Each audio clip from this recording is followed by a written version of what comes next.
Shalom. Zamba pambola yo osuli bakwako ya babiso lisuna ndaku na yo na musala na fin du mois oyo. Na kina ipsolo komoko ete nzamba sepelaka na bato bazana kondima. O bato bazalaka na kondima, bazalaka likolo ya bitum. Bato bazalaka na kondima, bazalaka likolo ya ba provocation. Bazalaka likolo ya ba problème. Yo kana ebisa yo. Epele ya bato na kati ya Bible, ba sepelisaki nzambe à cause ya foi. Yango na tongo to moto intitulé yango être agréable à Dieu. Na yebite na tongo est-ce que ça agréable na nzambe? Eza na bato bazande agréable pa na ba pasteur. Baza agréable na ba parents, baza agréable na basi na mibali na bandi. Mais aza agréable pa na nzambe. Yango ebongi à tout moment otalaka vide, est-ce que ça agréable pa na nzambe? Nazo peso verset biblique.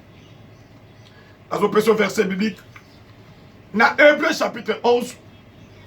Hébreux chapitre 11, verset 2, qui nous a verset 6, nous lisons au nom de Jésus. Hébreux chapitre 11, verset 2 à 6, nous lisons au nom de Jésus. C'est à cause d'elle que les anciens ont reçu un témoignage favorable.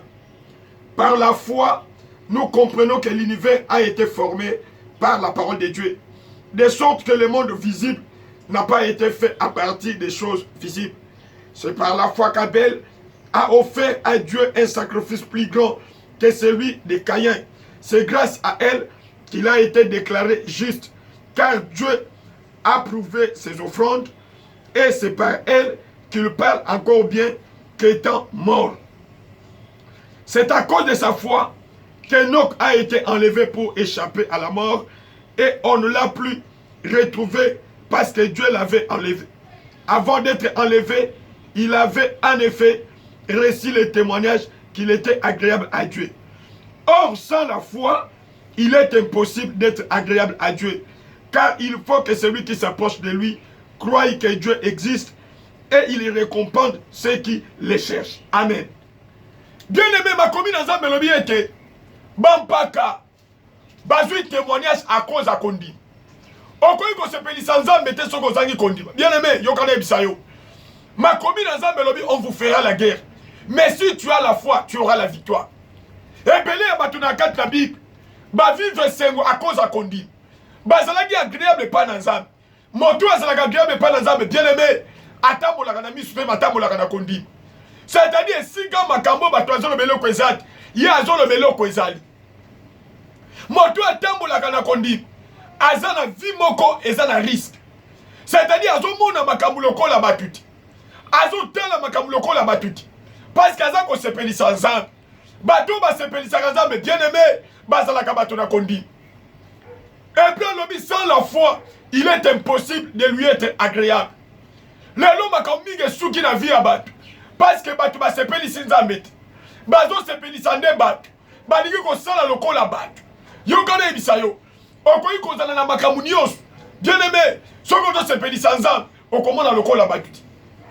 Na tongo mama moka benga papa sambela ponanga makambo ezotambola te na ebisa yo bimi ndenge moko na batuti oza mona na nzambe Bible lobi tango tolalaka nzambe abongisaka moto aza na kondiba bien aimé atambolaka na lolenge moko na nzambe azomona ndenge moko na nzambe yo ozomona ndenge nini. Est-ce que tu es agréable à Dieu? Oyebi bien aimé tokutani na kambo moko ndeko azwi masasi ndeko wana tomemi na l'hôpital. Le même soir là, il y avait 3 personnes qui massage. Mais Batibazo Babi non, ndeko yazo kufa. Mais yo kan ndeko yazo babi te, ngala ko kufa. Nazana ko ba nyosuti. Abi pasteur tanga loboko na motema.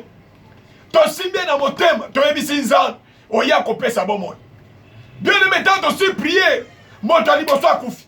Moto ami bala akufi. Mais le nazo yebisi ndeko na za ya kotele. Azo tambola azo témoigner nzambe. Ozo témoigner te bien aimé parce que tu manques la foi. Bato bazaka na kondima ba témoigner nzambe. Bazo témoigner misala nzambe. Yango abakuka lobi même si Satan zala na kondima parce que koko kisam. E koko kisam. Nzamba koma makambo na vie na yo. Makambo na koma moto bien aimé po yo tika yango. Akoma yango po okokisama. E kokisama na vie na yo. Ezo kokisama te po nani. Parce que ozangi kondi. Abakuka lobi koma makambo parce que koko kisam. Même ici elles ont Yogane so bien aimé. Age ko iko koma soki ndegeni. Mais yango eleki nzambe ti.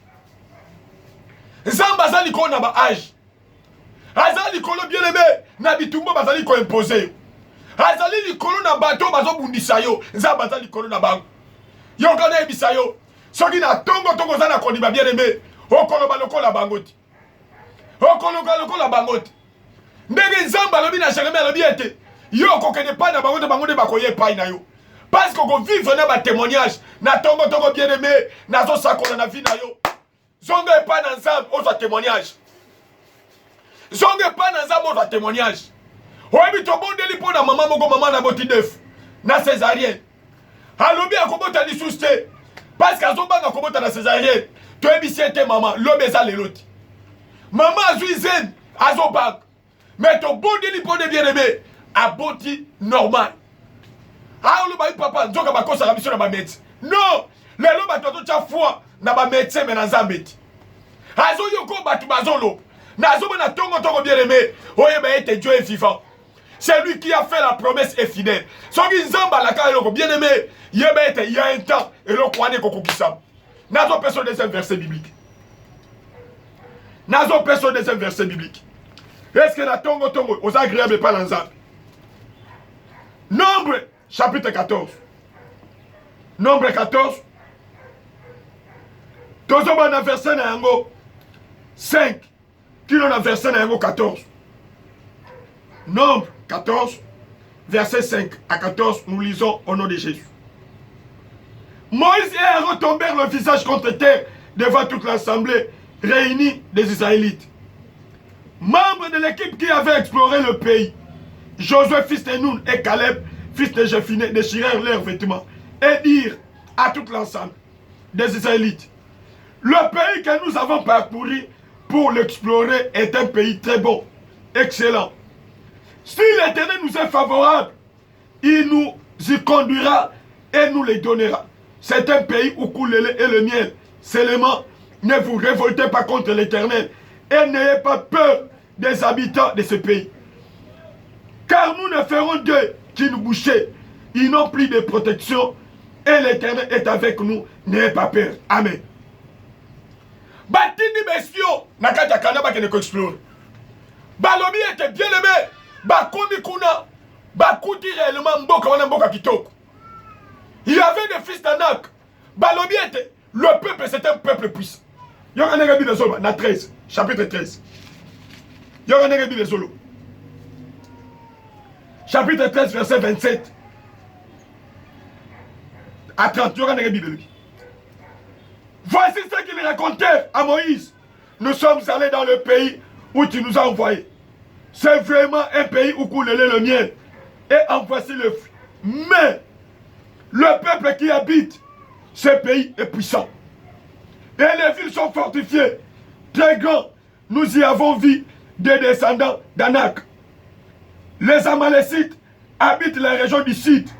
Les Hittites et les Jébusiens et les Amoréens habitent la montagne. Et les Cananéens habitent au bord de la mer Méditerranée et le long du Jourdain. Caleb fit taire le peuple qui murmurait contre Moïse. Il dit: montons, emparons-nous du pays. Nous y serons vainqueurs. Bakei ba ko pesa témoignage à ma paix. Zambo lo baki na bango ke na pesi bino kana. Ayeba ke na mboka kana. Ezalaki na bana na ba fils d'Anak. Ayeba ki ndenge mboka wana ezalaki. Mais Zamba lo baki na pesi bino yango. Baki bakei ngula bakomi comprendre. Po bazo ba moni makabo ba moni. Bien aimé. Baki mingi ba échoué parce que bazala ko bak. Mais balobi il y avait deux personnes. Oh bazala ka agréable pas ensemble. Il y avait Josué, il y avait aussi Caleb. Balobi moutou bangate, tokozwa ville oy. L'Éternel nous est favorable.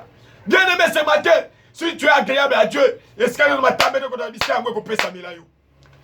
Mais balobi si quand on est là quoi bimarate. Bien aimé est-ce qu'on peut s'amener yo. Parce qu'on tambola yo mon côté, on tambola na Nzambe. Ce que tani makomi on komona ete. Na batu nyoso ba en Égypte, il y avait seulement Caleb et Josué nde bakotaki. Les restes bakotaki te. Parce que bazalaki ba pere. Bazalaki agréable pas dans Nzambe. Nazo bonde le pas dans Nzambe na tongo. Bien aimé, zonge pas na moké.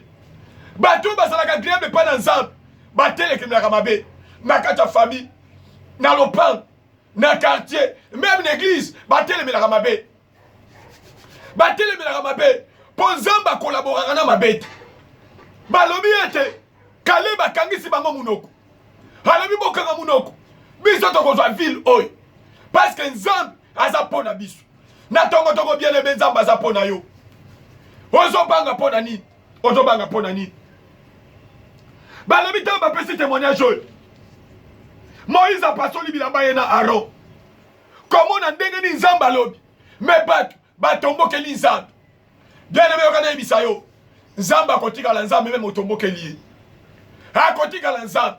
C'est lui qui a la solution à tous nos problèmes, c'est Dieu. Yango et bongo za la grave panaye. Ba komi na nzambe lebi pendant que nous dormons, Dieu prépare. Azo bom sa nzamba tika ko bom sa mabet. Même tumbe eba ete nzamba za la kamolongi. Ba lobi ete le peuple c'est un peuple puissant. On nzambo ya bengi biso, c'est un Dieu tout puissant. Alobi na mosali na Abraham, marche devant ma façon intègre. Je suis le Dieu tout puissant. L'immoto est puissant, mais Nzamba est tout puissant. C'est-à-dire il est au-dessus de tout. Na tongo tongo na zo bien aimé, sois agréable à Dieu. Aza likolo famille. Aza likolo ba konzambok. Aza likolo bien aimé, ya bato bazo beta tolo likolo vino. Aza mokonzi na bango. Tika ete loboko na Nzambe. O pesa ki Israël m'appelé etambola na yo. Etambola na yo bien aimé. Atika lola ya na se pamba. Aya ne pona ko pesa bomo. Aya pona ko pesa bomo. Yoka, psaume 34 de verset 20. La Bible dit, le malheur atteint souvent ceux qui sont agréables à Dieu, mais l'Éternel en délivre toujours. Psaume 34 de verset 20. Beaucoup de malheurs atteignent les justes, mais l'Éternel en délivre toujours. Verset 21. Il garde tous ses os, aucun d'eux n'est brisé. Alors, malgré ma kabeko koya, et pas de bateau, parce que la agréable pas dans Nzamba kango la kabango kaka.